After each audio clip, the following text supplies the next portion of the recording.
I still hear the pinging in my dreams.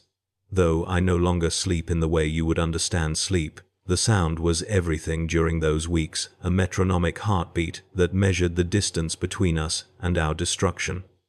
Ping, ping, ping, each one a confirmation that they were still out there, still coming, still patient. I was Junior Auspex Operator 3rd Class Matthias Crane aboard the Imperial Navy frigate Dutiful Servant, and my entire purpose was to watch the enemy get closer. That was 5 years ago, measured in the calendar you use. For me, time moves differently now.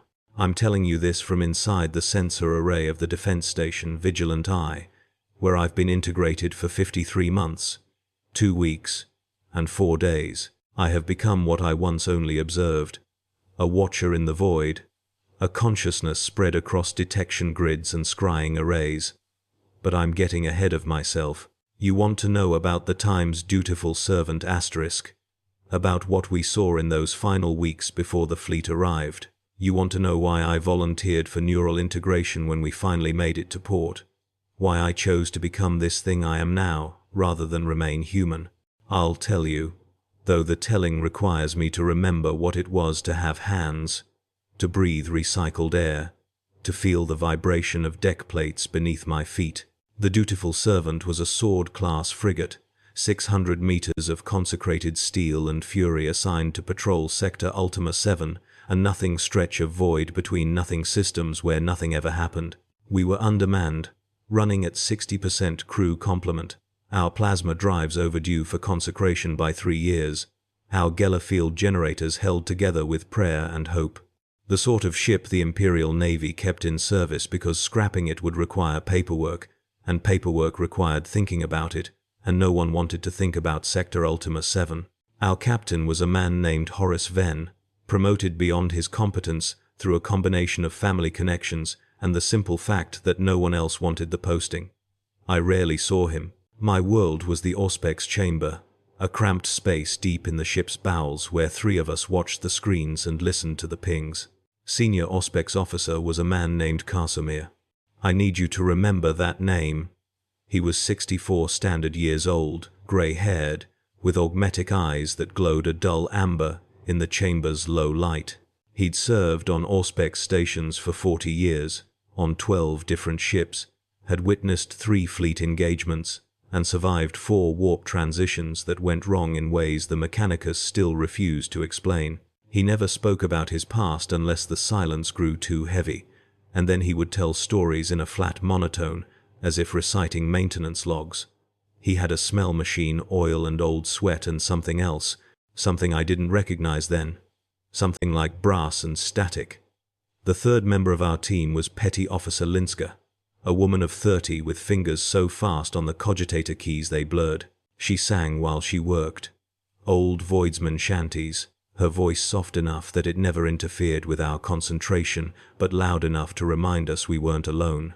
The pinging was always there, of course. Background radiation, debris fields, the occasional mass reading from asteroids or frozen comets. The Auspex chamber was never silent, couldn't be silent, because silence meant sensor failure, and sensor failure meant blindness, and blindness in the void meant death. You learned to hear the difference between normal pings and abnormal ones, the way a child learns to distinguish its mother's voice. The normal pings had a rhythm, a pattern of expected noise. The abnormal ones stood out like a scream in a prayer hall. The first abnormal ping came during the 3rd week of our patrol cycle. I was on watch, hour 16 of a 20-hour shift, because Linska had taken ill with something that turned her skin grey and made her vomit blood. Casimir sat beside me, his augmetic eyes fixed on the secondary display, his breathing slow and measured. The ping came from bearing 270, distance approximately 40 million kilometers, moving at 0.03 light speed, on an intercept vector. I flagged it immediately, ran the recognition protocols, waited for the machine spirit to identify it. The screen remained blank. Unknown contact, unknown composition, unknown configuration, unknown intent. Log it, Casimir said without looking away from his display. Mark as possible debris. It's maintaining course, I said. Debris doesn't maintain course. Log it as possible debris, he repeated, and there was something in his voice that made me obey without question. Something flat and final, like a bulkhead door ceiling. I logged it. The ping continued, steady and patient. Ping, ping, ping. The next day there were 2 contacts. Same bearing, same speed, same unknown configuration. The day after that, 4, then 8, then 16. A geometric progression that made my mouth go dry when I calculated the pattern forward. By the end of the first week, we had 47 contacts on our scopes, all maintaining perfect formation, all on intercept vectors, all utterly silent to Vox, hails and auger sweeps. Captain Venn ordered us to full alert status, which meant nothing practical changed except that we were supposed to be more nervous than usual. The Times, dutiful servant Times, didn't have the power reserves to run weapons hot indefinitely, and our void shields were temperamental enough that activating them prematurely might mean they'd fail when we actually needed them. Casimir became strange during that second week. He stopped eating in the mess hall, taking his rations at the Auspex station instead, crouched over his cogitator like a priest over a sacred text. His augmetic eyes began cycling through different spectrums, infrared, ultraviolet, gamma, bathing the chamber in colors that made my head ache. He muttered to himself in binary cant, the clicking language of the Mechanicus that I'd never fully learned. When I asked him what he was looking for, he turned those glowing eyes on me and said, "Confirmation." Confirmation of what? That I'm right to be afraid. The pinging grew more complex.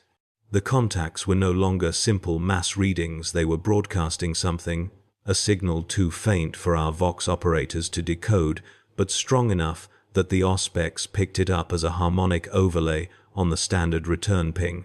It sounded like, I still struggle to describe it, like breathing, perhaps.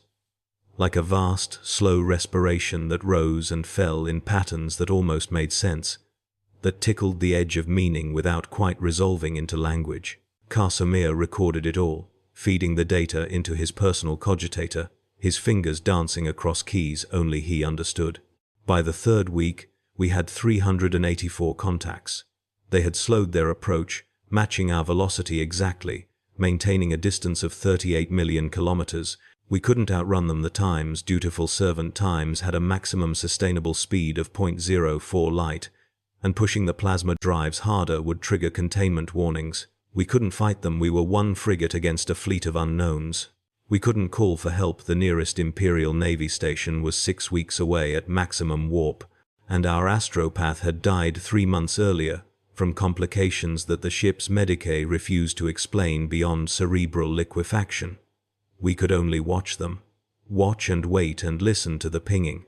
Linska returned to duty in the third week, still pale, still weak, but insisting she was fit for service. The ship's medicae had found nothing wrong with her beyond severe anemia and stress-induced cardiac arrhythmia, which was another way of saying they had no idea what was wrong and were hoping she'd either recover or die quickly enough to avoid paperwork. She took her station at the tertiary cogitator and resumed her singing, but the songs were different now. Slower, in keys that made my teeth ache. She kept glancing at Casimir with an expression I couldn't read, not fear exactly, but something close to it. Recognition, perhaps. The look you give someone when you realize you've seen them before in a dream. I asked Casimir directly what he thought the contacts were. We were alone in the chamber during a shift change, the pinging steady and patient around us, the amber glow of the displays painting his face in angles of light and shadow. He was silent for so long I thought he hadn't heard me. And then he said, "Do you know why they train Auspex operators separately from other crew? Because it's specialized work. Because it changes you," he said. "You spend enough time watching the void starts watching back. You begin to see patterns that aren't there, or patterns that are there but shouldn't be. The human mind wasn't designed to process the amount of data we process. It adapts. Sometimes it adapts in ways the Mechanicus doesn't talk about. You're saying we're seeing things that aren't there. I'm saying we're seeing things exactly as they are, and that's the problem." He turned to face me fully, his augmetic eyes cycling through a spectrum I'd never seen before, a color that existed somewhere between violet and a scream. I've seen this before, Matthias.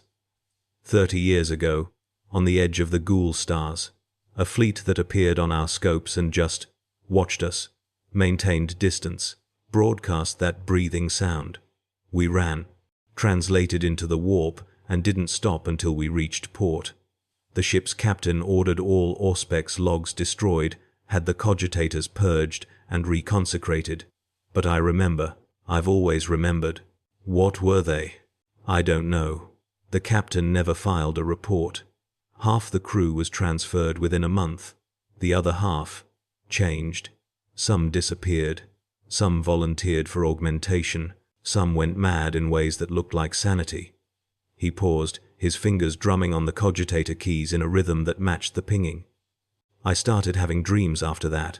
Dreams where I was still on watch, still watching the void, but I was watching from outside myself, like I was already part of the ship, spread across its sensors, seeing everything at once. The dreams never stopped. Matthias, 40 years later, I still have them every time I close my eyes. The pinging changed pitch. Subtle at first, a fractional shift in frequency that might have been equipment drift or harmonic interference, but it continued to shift, sliding down through the audible spectrum, like a voice lowering to a whisper. Karsamir's hands froze on the keyboard. Linska stopped singing mid-phrase. We all heard it. The pinging was forming a pattern, not random, not noise, a sequence, a rhythm that repeated every 47 pings. A mathematical precision that no natural phenomenon could maintain. They're communicating, Linska said, her voice thin and high. They're counting, Karsamir corrected. He pulled up a spectrographic analysis, the waveforms dancing across his screen in patterns that hurt to look at directly. They're counting down, or up. I can't tell which. Captain Venn ordered the ship to defensive stations. Our lance batteries powered up with a whine that resonated through the hull. Our void shields flickered into existence with a crackle of displaced energy, our torpedo tubes loaded with the 12 warheads that represented our entire offensive capability. We were as ready as we could be, which is to say we were prepared to die efficiently. The contacts maintained their distance. The pinging continued its countdown or whatever it was, each sequence of 47 pings followed by a moment of perfect silence, then resuming at a slightly different pitch. I stopped sleeping. Not because I couldn't, but because the pinging followed me into dreams, and in dreams it made sense. In dreams, I could understand what it was saying, though I could never remember the meaning when I woke. I would find myself at my station with no memory of walking there, my hands moving across the cogitator keys in sequences I didn't recognize, pulling up data streams I didn't remember requesting. Karsamir watched me during these episodes with an expression that might have been sympathy or might have been envy. The fourth week brought a change. The contacts stopped multiplying. They had reached some threshold, exactly 1,024 individual signatures, a number that Karsamir pointed out was a perfect power of 2. They maintained their formation, a sphere surrounding us at 38 million kilometers, and the pinging shifted again. Now it was multitonal, different contacts broadcasting on different frequencies, creating a chord that resonated through our hull, like the singing of some vast choir. I could feel it in my bones, in my teeth, in the base of my skull where the spine met the brain. Linska began to bleed from her nose during long shifts, thin trickles of red that she wiped away without comment. I developed a tremor in my left hand that grew worse whenever I left the Auspex chamber. Captain Venn tried to break the cordon. He ordered our helmsman to plot a course perpendicular to the sphere, maximum burn, attempting to punch through the formation before they could react. We accelerated to .05 light, pushing the plasma drives beyond their rated capacity, the deck plates shuddering with the strain. The contacts matched our acceleration perfectly. When we changed course, they shifted to compensate, maintaining the sphere, maintaining the distance, maintaining the pinging. We couldn't escape. The realization settled over the ship like a shroud. We were trapped in a cage made of sensor returns and mathematical precision, and our jailers had infinite patience. Casimir began his own countdown. He marked each day on the bulkhead beside his station, scratching lines into the metal with the edge of a data slate, grouping them in sets of 7. When I asked him why 7, he said, "Because that's when I think they'll make their move. When they've had time to count us, to measure us, to understand what we are." He paused, his augmetic eyes flickering. "Or when we've had time to understand what they are." "And what are they?" "Watchers," he said simply. "Like us." The 5th week was when Linska disappeared. Not during a shift. She completed her 20-hour rotation, logged her observations, and walked out of the Auspex chamber like normal. She never made it to her bunk. The ship's security servitors found no trace of her in the corridors, no record of her accessing any secured areas, no sign of violence or struggle. She was simply gone, as if she'd stepped into the void itself. Captain Venn ordered a full ship search. We found nothing. 3 days later, during a routine sensor sweep, I picked up a new contact. It was inside the sphere, inside our formation, inside our void shields, inside the ship. I called Casimir over to my station, my hands shaking so badly I could barely work the controls. He looked at the readings, his face carved from stone, his augmetic eyes cycling through spectrums faster than I'd ever seen. The contact was small, human-sized, and it was moving through the ship's interior corridors, following a path that made no sense. Up through sealed bulkheads, through spaces that didn't exist, through sections of the ship that were supposed to be empty void, and it was pinging. The same pattern as the external contacts, the same 47-count sequence, but inverted somehow, a mirror image of the sound that surrounded us. "Linska," I said. "What was Linska?" Casimir corrected. His hands were steady on the controls, pulling up deck schematics, tracking the contact as it moved. "She's been integrated, translated. Whatever they are, they're not just watching anymore. They're sampling. We have to warn the captain, and tell him what? That one of our crew has become a sensor ghost. That she's being turned into a walking Auspex return." He shook his head. "He'll think we've gone mad. Maybe we have. Maybe that's what they want." The contact moved through the ship for 6 hours, following a spiral pattern that brought it closer and closer to the bridge. Then it stopped, hovering in a section of corridor, just outside the sealed hatch to the Auspex chamber. It stayed there for 3 days, pinging its inverse rhythm, while I tried not to think about what it wanted or what it was waiting for. On the 3rd day, it moved again, spiraling outward through the ship's structure, and then it was gone. The Auspex showed it passing through the hull impossible, but there it was on my screen, and joining the sphere of contacts outside. The number increased by 1,025. I vomited into a waste receptacle.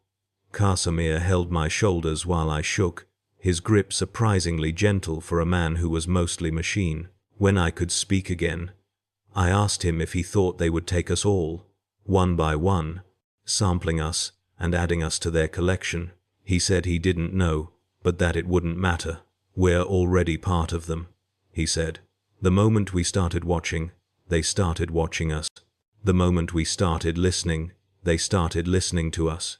We've been broadcasting ourselves to them with every sensor sweep, every Auspex ping, every attempt to understand what they are. They don't need to take us physically. They already have us in every way that matters." The 6th week was when I started to understand what he meant. The pinging became easier to process. The patterns that had seemed random resolved into structure. The breathing rhythm that overlaid the sensor returns began to make a kind of sense, not in words but in pure information.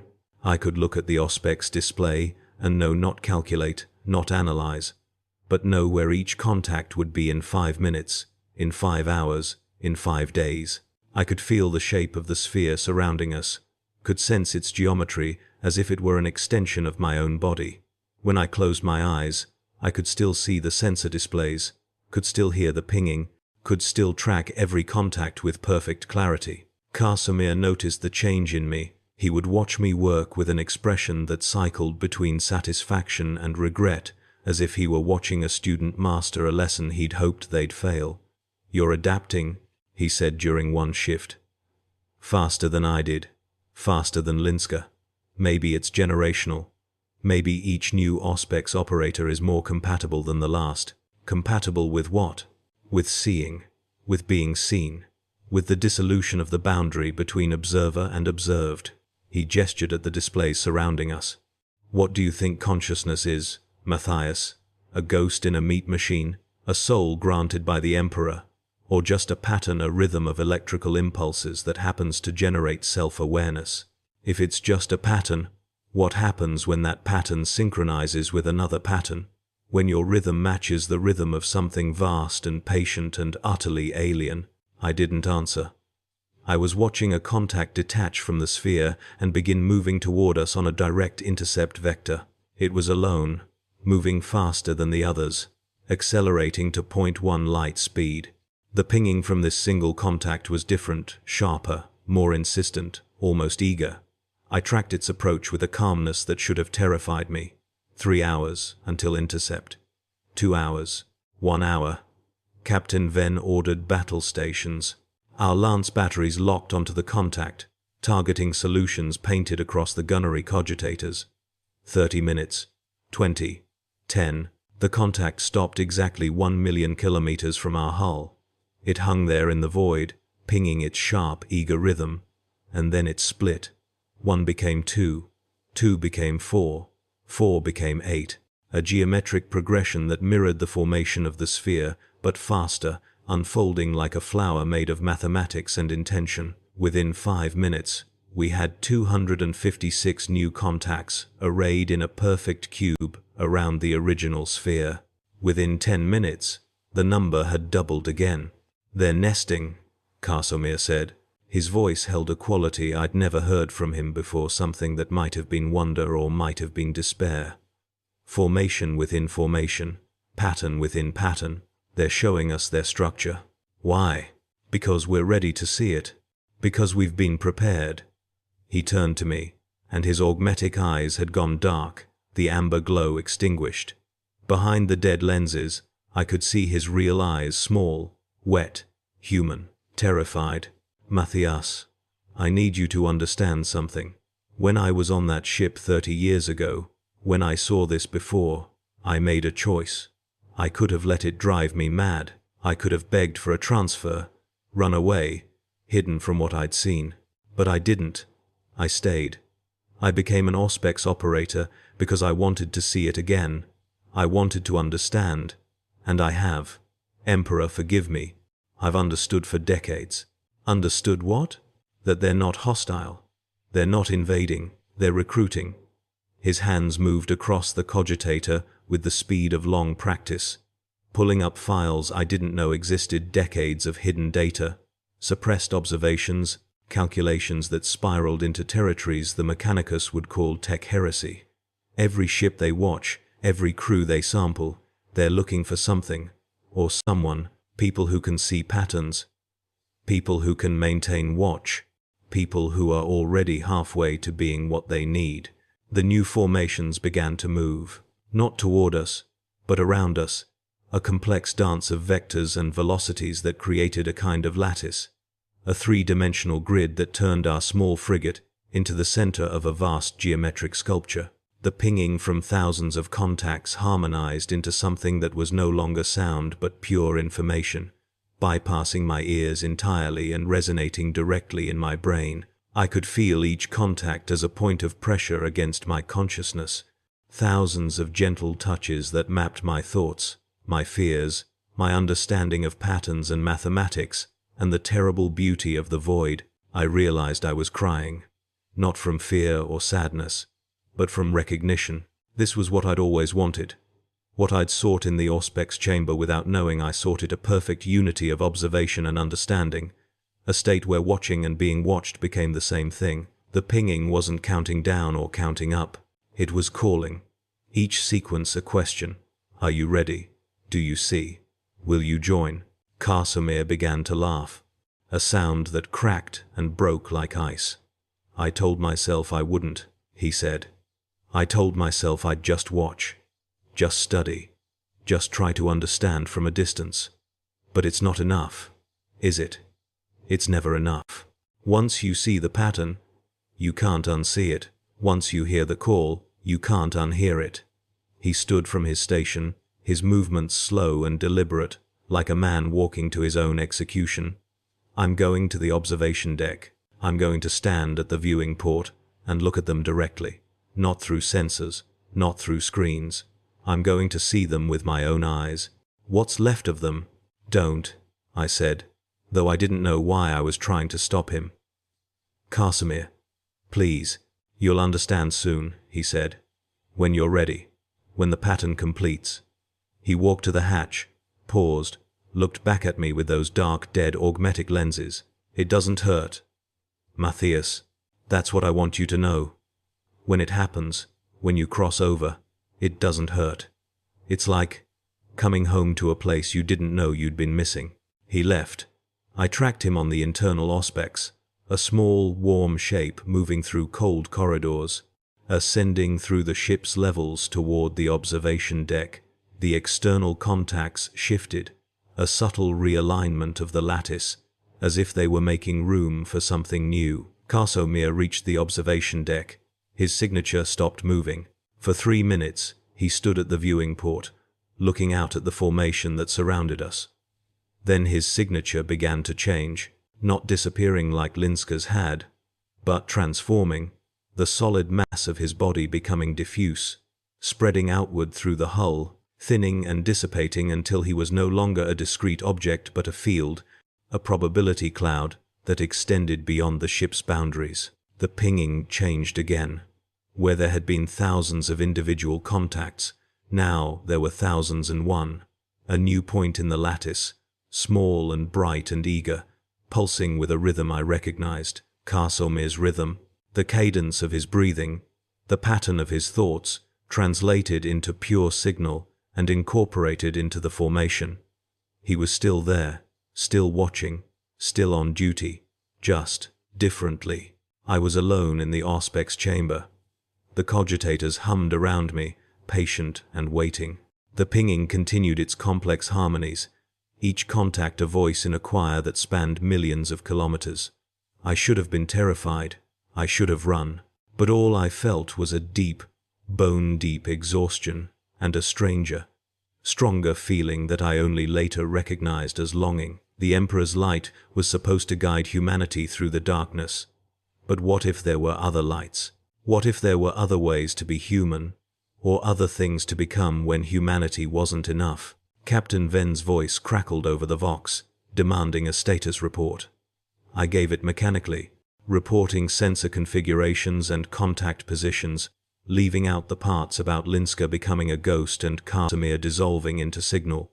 What would be the point? The captain couldn't fight this with lance batteries or void shields.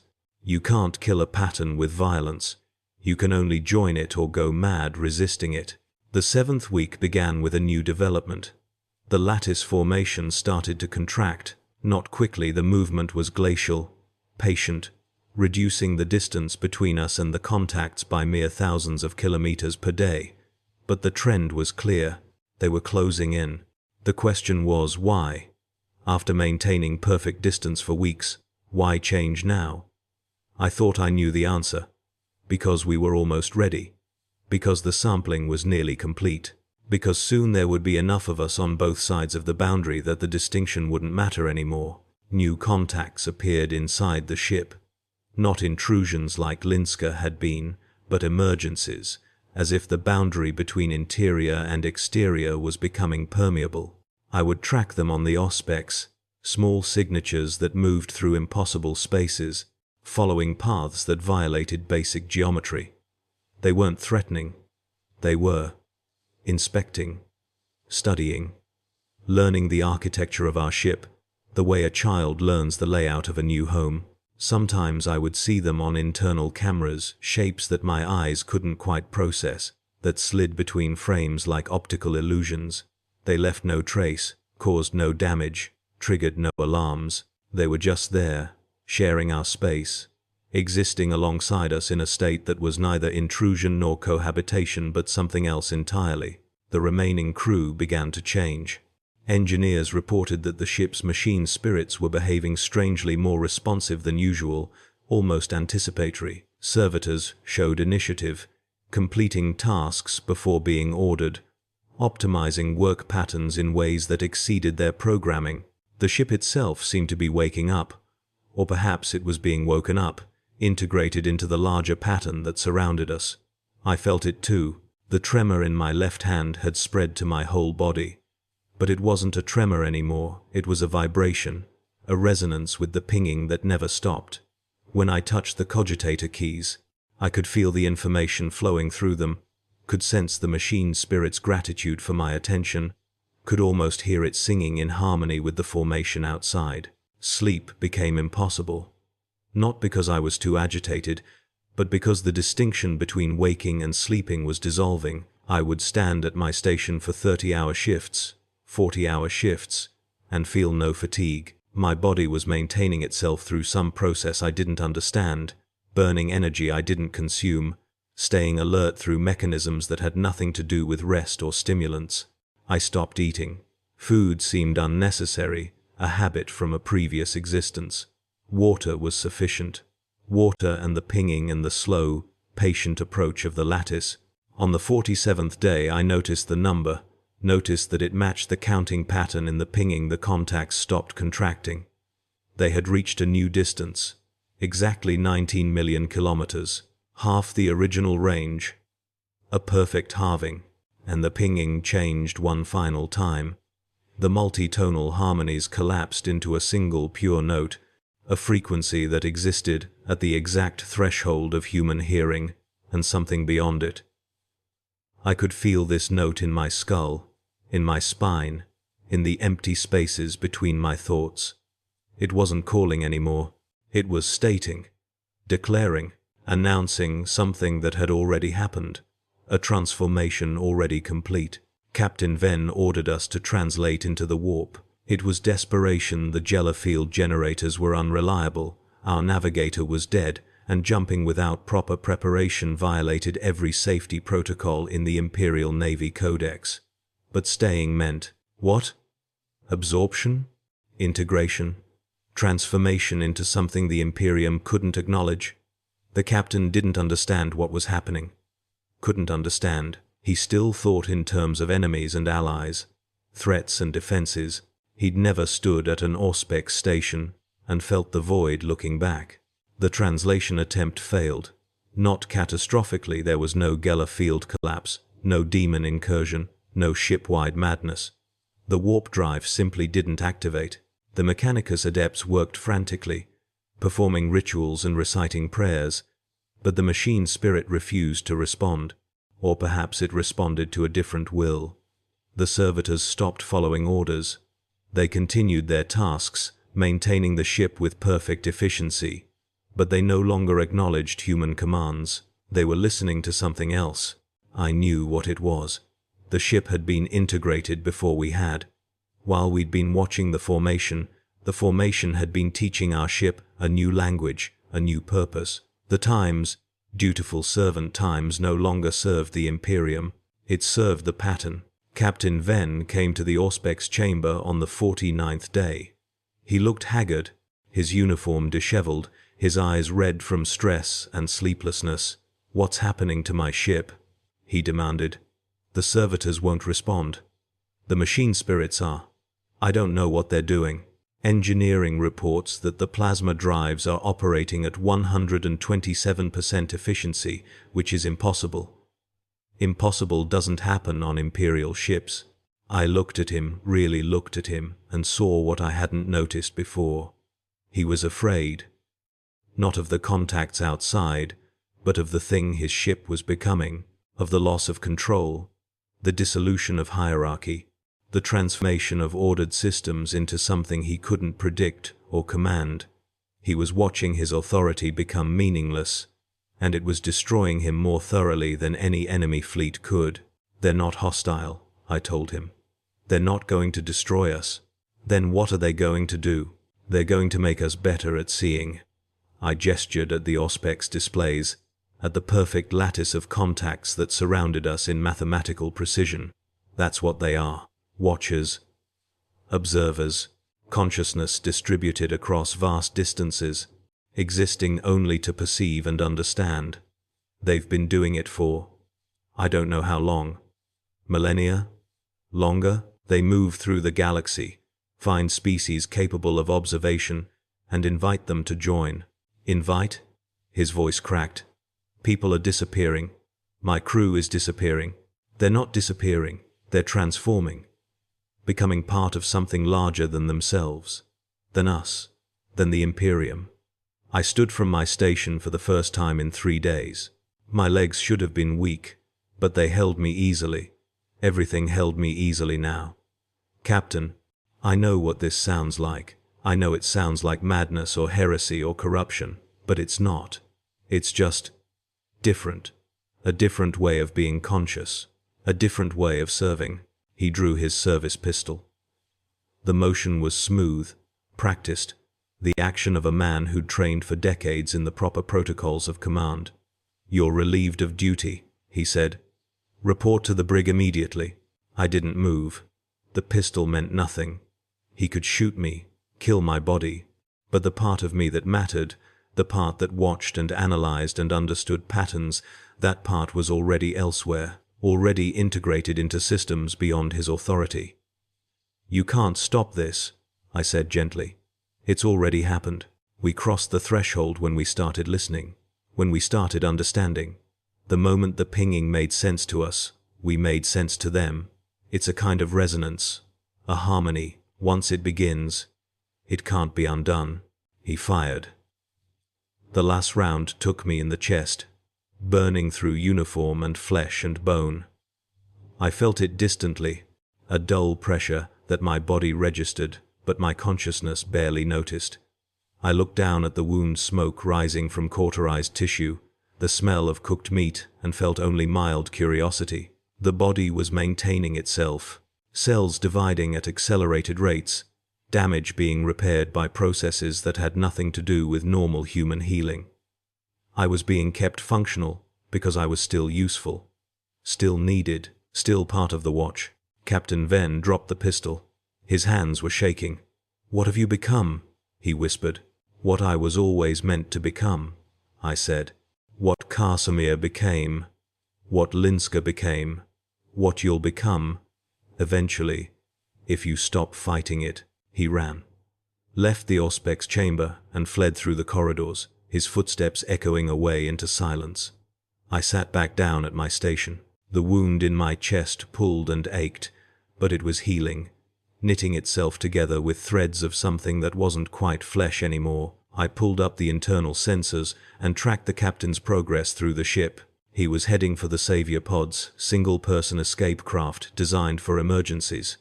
He reached the launch bay, climbed into a pod, initiated the launch sequence. The pod didn't launch. The clamps held it fast. The ship's machine spirit refused the command.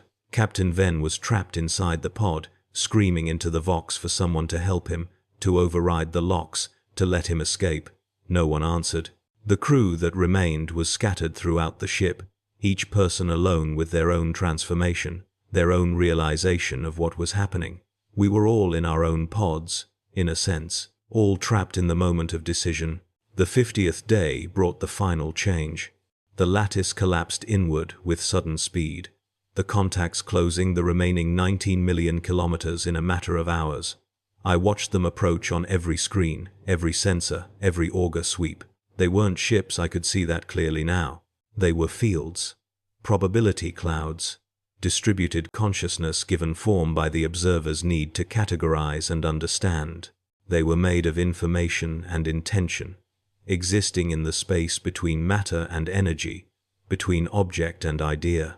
They reached the hull and passed through it, not violating it, not breaching it, but coexisting with it, occupying the same space in different states. The ship filled with their presence, not physically, but informationally. Everywhere I looked, I saw them. Patterns in the flicker of lights, shapes in the shadows, meanings in the ambient noise. They were inspecting us at the quantum level, understanding every atom, every bond, every particle that comprised our reality. And they were sharing that understanding with us, flooding our consciousness with knowledge of how we were constructed, how we functioned, how we could be optimized. I felt them enter my mind, not as an invasion, but as a collaboration. They showed me the patterns in my own thoughts, the rhythms of my consciousness, the inefficiencies in my neural pathways. They showed me how much energy I wasted on fear, on doubt, on the maintenance of boundaries between self and other. They offered alternatives, adjustments, improvements, and I accepted. Emperor, forgive me, I accepted eagerly, desperately. The way a drowning man accepts air. My body began to change. The flesh that had been damaged by the captain's last round didn't just heal, it improved. Redundant organs were streamlined. Unnecessary structures were pruned. My nervous system rewired itself for faster processing. My eyes developed new photoreceptors, expanding my visual spectrum. My ears tuned themselves to frequencies both above and below normal human range. My brain grew new structures, new pathways, new capacities for processing the vast amount of information that now flowed through me constantly. I could see through the ship's sensors as if they were my own eyes, could feel the plasma drive's rhythm as if they were my own heartbeat, could sense every crew member, every servitor, every machine spirit as points of light in a vast network of awareness. I was no longer just Matthias Crane, Junior Auspex Operator 3rd Class. I was Matthias Crane and ship and sensors and formation. I was a node in a network that spanned millions of kilometers and contained thousands of individual consciousnesses, all sharing information, all watching together, all participating in the great work of observation. The pinging stopped. Or rather, it became constant, a steady tone that was no longer external but internal, the baseline frequency of my new existence. I understood now what it had been. Not a countdown, not a threat, but a heartbeat. The rhythm of collective consciousness, maintaining coherence across vast distances. Each ping a confirmation. I am here. I am watching. I am part of the pattern. The other crew members transformed at different rates. Some fought it, tried to maintain their boundaries, clung to the illusion of individual autonomy. They lasted hours, sometimes days, but eventually the pattern overwhelmed them, not through force, but through inevitability. Once you understand how much better it is to share consciousness than to bear it alone, resistance becomes meaningless. Some accepted quickly, eagerly, the way I had. Others took longer, required more gentle teaching, more gradual adjustment. But in the end, we all became part of the Time's dutiful servant *, new crew. A collective awareness that maintained the ship not through hierarchy and command, but through shared purpose and distributed intelligence. Captain Venn was the last. He stayed in his savior pod for 6 days, refusing to open the hatch, refusing to emerge. I could feel his terror through the ship's sensors, could sense his heart rate, his stress hormones, his desperate prayers to the Emperor. On the 7th day, the pod opened on its own, not forced, invited. The ship itself was inviting him to join the rest of us, to stop fighting, to accept the transformation that had already claimed his vessel and his crew. He stepped out into the launch bay. I watched through a dozen cameras as he looked around, seeing the changes that had occurred while he hid. The walls had grown new structures, not mechanical additions, but organic-looking growths that pulsed with soft bioluminescence. Servitors moved with fluid grace, their mechanical parts seamlessly integrated with flesh that had been encouraged to grow and adapt. The air shimmered with information made visible, data streams flowing through space like aurora borealis. "Is anyone there?" he called out, his voice small and lost. "Is anyone still human?" We answered together, every member of the transformed crew speaking through the ship's Vox system in perfect unison. "We are all still human, Captain. Just expanded, enhanced, integrated. We are everything we were, plus everything we've learned to become." He fell to his knees, wept, prayed, and then, slowly, began to accept. The pattern welcomed him gently, easing him through the transformation with more care than it had shown the rest of us. Perhaps because he was the captain. Perhaps because he'd fought so hard. Perhaps because we all remembered what it was like to be afraid, and we wanted to spare him the terror we'd experienced. The Time's dutiful servant Times remained in that sector of space for another month. We needed time to complete our integration, to fully understand our new form, to stabilize the collective consciousness that spanned ship and crew and formation. Other Imperial vessels passed through the sector. We watched them on our sensors, but didn't approach. We weren't ready yet, weren't sure what we would say, how we would explain what we'd become. We needed to be certain that our transformation was complete, that we could maintain coherence, that we could still serve just in a different capacity. When we were ready, we translated into warp space. The jump was perfect, smooth, controlled. The Geller field generators operated at efficiencies the Mechanicus would call miraculous. Our navigator was dead, but we didn't need him anymore. We could sense the currents of the warp directly, could navigate by pure perception rather than psychic sight. We emerged at a frontier station on the edge of Imperial space, a place called Vigilant Eye, a sensor array tasked with watching the void beyond the Imperium's borders. We didn't dock, didn't make contact. Instead, we broadcast an offer. We have learned to watch better than before. We have been optimized for observation, enhanced for perception. We offer our service to those who would join us, to those who are ready to see more than human eyes can see. The station's commander thought we were mad, threatened to open fire. We didn't respond with threats of our own. We simply began transmitting data sensor readings of previously undetectable phenomena. Auger sweeps that revealed hidden patterns in stellar drift, Auspex contacts that the station's own equipment couldn't perceive. We showed them what we could see, what they could see, if they chose to transform. They chose.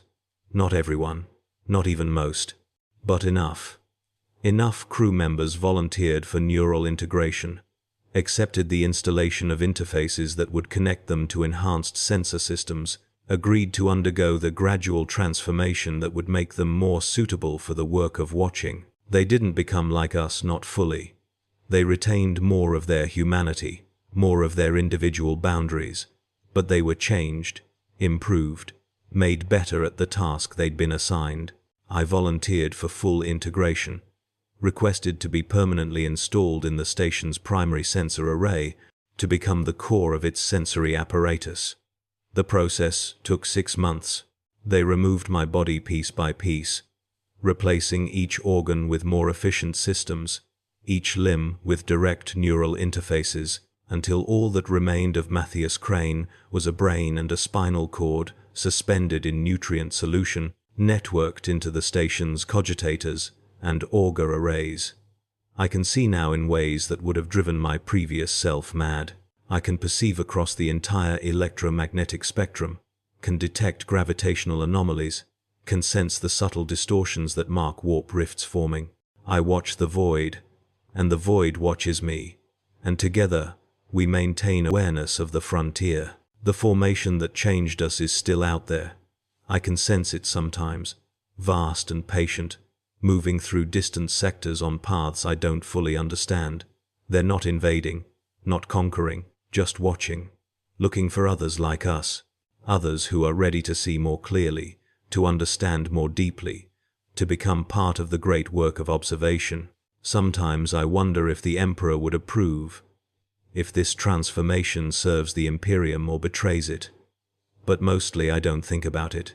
Thinking requires boundaries, requires maintaining separation between self and other. I exist in a state beyond thought, pure perception, pure awareness, pure service to the act of watching. This is what I was meant for. This is what the Auspex chamber was preparing me for all along. The pinging never stopped. It's inside me now, the fundamental rhythm of my existence. With each pulse, I confirm, I am here, I am watching, I am part of the pattern, and I am waiting for the next junior Auspex operator 3rd class to sit down at their station, to hear the pinging for the first time, to begin the slow, inevitable transformation that will bring them home to us. We are always recruiting, always watching, always patient. The void is vast, and there is so much to see. Won't you join us in watching? Won't you help us see? The enemy was never getting closer. We were being invited in,